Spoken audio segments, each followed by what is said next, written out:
ನಿಗೂಢ ಪೆಟ್ಟಿಗೆ ಮತ್ತು ಅತೃಪ್ತ ಆತ್ಮದ ರಹಸ್ಯ. ಸ್ನೇಹಿತ್ರೆ, ಇಂದು ನಾನು ಹೇಳಲು ಹೊರಟಿರುವ ಕಥೆ ಕೇಳಿದ್ರೆ ನಿಮ್ಮ ಮೈ ಜುಮ್ ಎನ್ನುವುದು ಗ್ಯಾರಂಟಿ. ಇದು ಕೇವಲ ಕಥೆಯಲ್ಲ, ನಡೆದ ಘಟನೆಯೆಂದು ಹೇಳಲಾಗುತ್ತದೆ. 100 ವರ್ಷಗಳಿಂದ ಯಾರೂ ತೆರೆಯದ ಒಂದು ಹಳೆಯ ಪೆಟ್ಟಿಗೆ.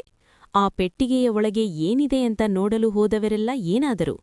ಆ ನಿಗೂಢ ರಹಸ್ಯ ಏನು ಅನ್ನೋದನ್ನ ಇವತ್ತಿನ ವಿಡಿಯೋದಲ್ಲಿ ನೋಡೋಣ. ವಿಡಿಯೋ ಕೊನೆವರೆಗೂ ನೋಡಿ, ಯಾಕಂದ್ರೆ ಕ್ಲೈಮ್ಯಾಕ್ಸ್ ನಿಮ್ಮನ್ನು ಬೆಚ್ಚಿಬೀಳಿಸುತ್ತೆ. ಇದು ದಕ್ಷಿಣ ಭಾರತದ ಒಂದು ಕುಗ್ರಾಮದಲ್ಲಿ ನಡೆದ ಕಥೆ. ಆ ಊರಿನ ಕೊನೆಯಲ್ಲಿ ಒಂದು ದೊಡ್ಡ ಪಾಳುಬಿದ್ದ ಬಂಗಲೆಯಿತ್ತು. ಆ ಬಂಗಲೆಯ ಮಾಲೀಕರು ಸತ್ತು 100 ವರ್ಷಗಳಾಗಿದ್ದರೂ ಅಲ್ಲಿಂದ ರಾತ್ರಿ ವೇಳೆ ವಿಚಿತ್ರ ಶಬ್ದಗಳು ಕೇಳಿಬರುತ್ತಿದ್ದವು. ಒಂದು ದಿನ ರಾಘವ ಎಂಬ ಸಾಹಸಿ ತರುಣ ಆ ಬಂಗಲೆಯ ಒಳಗೆ ಹೋಗಲು ನಿರ್ಧರಿಸುತ್ತಾನೆ. ಅವನು ಒಳಗೆ ಹೋದಾಗ ಧೂಳು ಹಿಡಿದಿದ್ದ ಒಂದು ಕೋಣೆಯಲ್ಲಿ ಕೆಂಪು ಬಟ್ಟೆಯಿಂದ ಮುಚ್ಚಿದ ಪೆಟ್ಟಿಗೆಯನ್ನು ನೋಡುತ್ತಾನೆ. ಆ ಪೆಟ್ಟಿಗೆಯ ಮೇಲೆ ವಿಚಿತ್ರವಾದ ರೇಖೆಗಳು ಮತ್ತು ಹಳೆಯ ಕಾಲದ ಬೀಗವಿತ್ತು.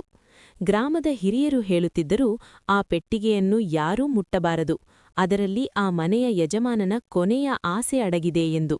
ಆದರೆ ರಾಘವ ಕುತೂಹಲ ತಡೆಯಲಾರದೆ ಆ ಬೀಗವನ್ನು ಮುರಿಯುತ್ತಾನೆ.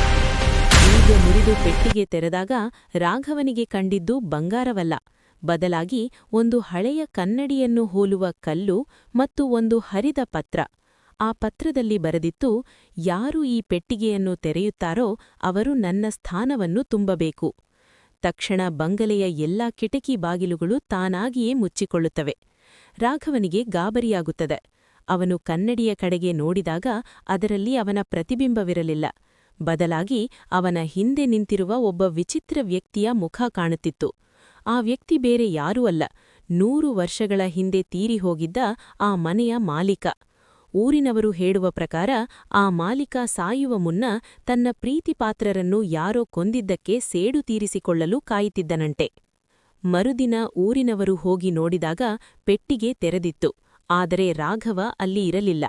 ವಿಚಿತ್ರ ಅಂದ್ರೆ ಆ ಪೆಟ್ಟಿಗೆಯ ಮೇಲೆ ಹೊಸದಾಗಿ ಬರೆದಂತಿದ್ದ ರಕ್ತದ ಕಲೆಗಳು ಕಂಡುಬಂದವು. ಇಂದಿಗೂ ಆ ಬಂಗಲೆಯ ಹತ್ತಿರ ಹೋದವರಿಗೆ ರಾಘವನ ಧ್ವನಿ ಕೇಳಿಸುತ್ತದೆ ಎನ್ನಲಾಗುತ್ತದೆ. ಈ ಕಥೆ ನಿಮಗೆ ಹೇಗನಿಸಿತು? ನೀವು ಇಂತಹ ಘಟನೆಗಳನ್ನು ನಂಬುತ್ತೀರಾ? ಕಮೆಂಟ್ ಮಾಡಿ ತಿಳಿಸಿ. ಇಂತಹದ್ದೇ ರೋಚಕ ಕಥೆಗಳಿಗಾಗಿ ನಮ್ಮ ಚಾನೆಲ್ ಅನ್ನು ಈಗಲೇ ಸಬ್ಸ್ಕ್ರೈಬ್ ಮಾಡಿ ಮತ್ತು ಬೆಲ್ ಐಕಾನ್ ಒತ್ತಿ. ನಿಮ್ಮ ಒಂದು ಸಬ್ಸ್ಕ್ರೈಬ್ ನಮಗೆ ಇಂತಹ ಕಥೆಗಳನ್ನು ತರಲು ಸ್ಫೂರ್ತಿ ನೀಡುತ್ತದೆ.